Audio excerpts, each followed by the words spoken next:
ये देखो रिवर कावेरी, ये इसका डेल्टा है और ये पूरा इलाका है कावेरी के नीचे का इलाका, ये चोलास का इलाका है कावेरी का। कावेरी का नॉर्थ का जो इलाका है वो चोलास का, कावेरी का साउथ का जो इलाका वो पांड्यास का, और चेराज केरल पुत्राज। सबसे पहले मॉनसून वहीं शुरू होता है। गॉड्स ओन कंट्री, रिवर नहीं भी है तो भी कोई फर्क नहीं पड़ता, क्यों? क्योंकि बारिश से बनाई गई नदियां।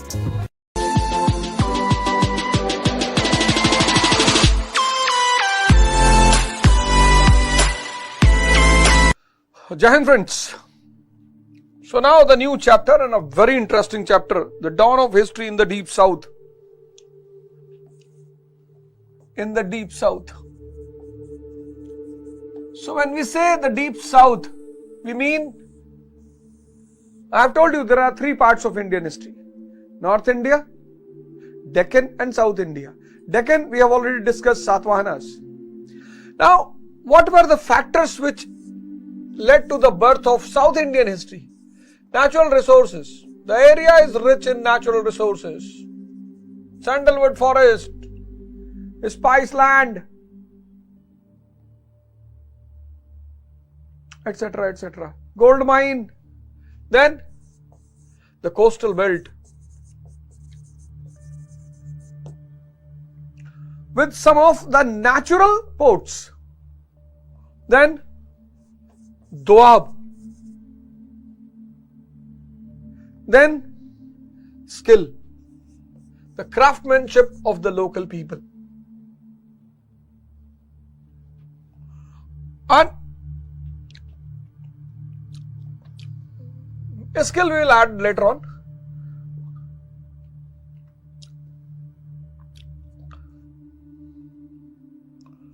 The neighboring land,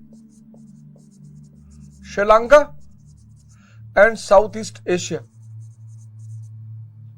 Proximity with Golden Land. चार चीजों ने साउथ को हॉटस्पॉट बना दिया। इसकी मैं सब चर्चा कर चुका हूं डेक्कन के समय। अब सवाल यह उठा कि नॉर्थ इंडियन हिस्ट्री का बैकग्राउंड कहां है, डेक्कन की हिस्ट्री का बैकग्राउंड कहां है, और साउथ इंडियन हिस्ट्री का बैकग्राउंड कहां है। नॉर्थ इंडियन हिस्ट्री का बैकग्राउंड है Mehrgarh, the lithic age, Neolithic, Mehrgarh. अनाज मिले, चाक मिला, पॉटरी मिली, सेटलमेंट मिला, मेहरगढ़। डेक्कन का इनाम गांव, इनाम गांव, यहां से कहानी शुरू हुई होगी, चालकोलिथिक पीरियड। और साउथ इंडिया का हायर बेनकल, धारवाड़ का जो डिस्ट्रिक्ट है कर्नाटका का, यह साइट मेगालिथ साइट यहां पर है।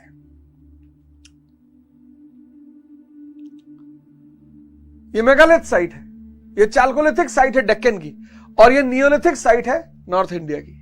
ये तीनों बैकग्राउंड्स हैं कि यहां से कहानियां शुरू हुई होंगी। पाषाण काल तो मैंने पूरा बता ही दिया। वहां चूंकि एविडेंसेस का बड़ा अभाव है, लेकिन यहां से कहानी, नॉर्थ की कहानी मेहरगढ़ से शुरू हो रही है, शायद डेक्कन की इनाम गांव से शुरू हो रही है, और हायर बेनकल कर्नाटका में एक जगह है धारवाड़। लोहे का सबसे पहला एविडेंस धारवाड़ से ही मिला है। कब? 1000 BC का। और इसी 1000 BC को मेगालिथ हिस्ट्री की शुरुआत मानी जाती है। पहली हेडिंग है the megalith background. Megalith, mega मतलब बड़ा, लिथ मतलब स्टोन, बड़े स्टोन वालों की कहानी मेगालिथ। यह इनका सेटलमेंट नहीं था, यह इनका ग्रेव था, और इस ग्रेव से जुड़ी हुई कुछ विशेषताएं हैं। पहली विशेषता, ये पॉटरी से वाकिफ थे। दो टाइप के पॉट्स यूज करते थे, रेडवेयर और रेड और ब्लैकवेयर। रेडवेयर और रेड और ब्लैकवेयर। दूसरा फीचर इनकी, इनको पैडी और रागी उत्पादन करते थे। पैडी और रागी का प्रोडक्शन करते थे, यानी इनको एग्रीकल्चर भी पता थी। क्राफ्टमैनशिप तो इनको पता है, मेगालिथ्स को एग्रीकल्चर भी पता है। पैडी और रागी का उत्पादन करते थे। तीसरा, इनके टूल्स और इंप्लीमेंट्स मिले सबसे ज्यादा हंटिंग के और फाइटिंग के।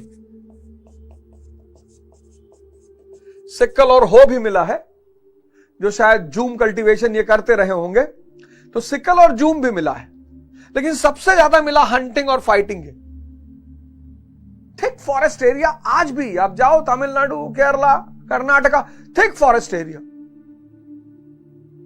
1000 BC। तो तीसरी खासियत, पहली खासियत पॉटरी से परिचित थे, मेगालिथ्स, क्राफ्टमैनशिप जानते थे। दूसरी खासियत पैडी और रागी प्रोडक्शन, एग्रीकल्चर जानते थे। तीसरा, टूल्स एंड इंप्लीमेंट्स। चौथा, आयरन ओर से परिचित थे।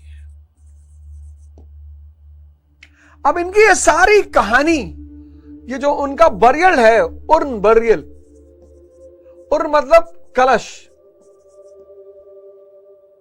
डेड बॉडी को कलश में रखते थे, बड़े बड़े कलशों में, और फिर उनको दफन करते थे। और चूंकि ये बिलीव करते थे कि मरने के बाद दूसरे लोक में भी आदमी को सारे जीवन की आवश्यकता के सामान की जरूरत पड़ती है, तो ये उस डेड बॉडी के साथ अनाज रखते थे, लोहे के हथियार रखते थे, और पॉटरी तो खैर इनकी थी। इसी उर्न बरियल में पाए गए सारे आर्कियोलॉजिकल साक्ष्यों से हमें इनकी कहानी पता चलती है।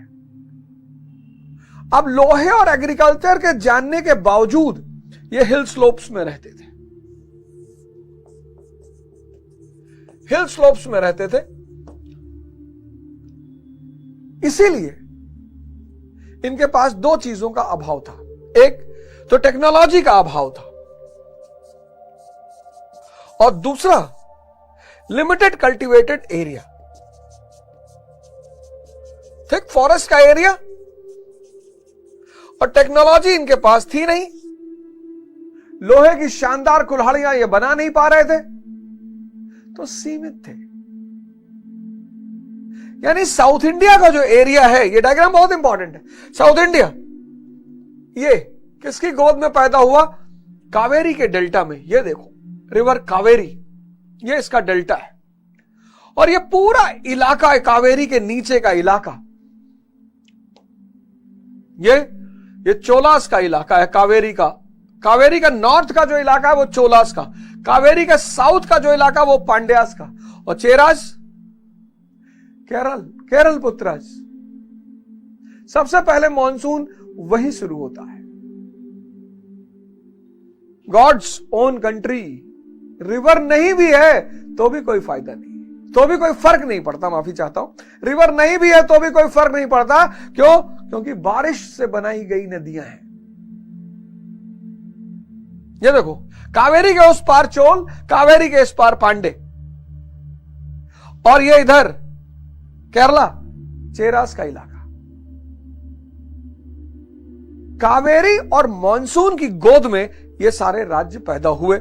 अब रिसोर्सेज इनके पास थे इस इलाके के पास। मैंने बताया मसाला इनके पास, हाथी के दांत इसके पास, चंदल के फॉरेस्ट इनके पास, गोल्ड माइन इनके पास, तो रिच इन रिसोर्सेज। फिर कोस्टल बेल्ट, सारे कीमती पोर्ट्स, फिर दोआब कावेरी का, और फिर neighbouring land Sri Lanka, south east Asia, और